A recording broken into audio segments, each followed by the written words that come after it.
Hi guys! For this video ay pumunta kami dito sa isang buffet restaurant. Dito yan sa may Bacolod City.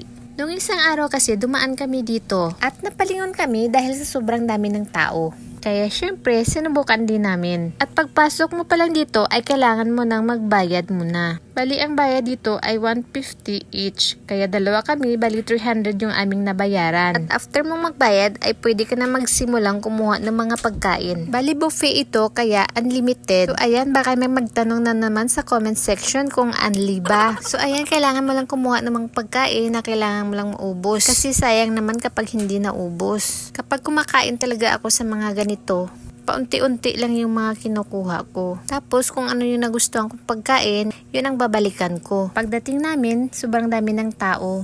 Halos wala na kaming maupuan. Bali 6 AM open na sila. Dumating kami dito siguro mga 7:30 na. Bali pinauna ko muna kumuha yung partner ko. Syempre after niya ako naman ang kumuha. Bali sa rice pala ay may 3 klase silang pagpipilian. Bali mayroon sila ditong hotdog, pinirito na bangus, pinirito na slice na talong, at mayroon din silang tuyo. Pero yung ine-expect ko sana ay ang tuyo na danggit. Pero wala silang tuyo na danggit kaya isda na bangus na lang ang kinuha ko. At mayroon din silang chop suey, mayroon ding ham, at meron din silang lumpia, sotanghon, at isda na pinirito, at steam na okra. So ayan guys, kunti lang muna yung kinuha ko. Kasi gaya ng sinabi ko, kapag ano yung nagustuhan ko, yun na lang ang babalikan ko. At syempre, kukuha din tayo ng dessert. At syempre, sa dessert ay kailangan pa isa-isa din ang pagkuha natin. Bali, ang pinaka nagustuhan ko dito ay yung Kamote Delight. Kukuha pa sana ulit ako ng Kamote Delight, kaya lang naubos na pala.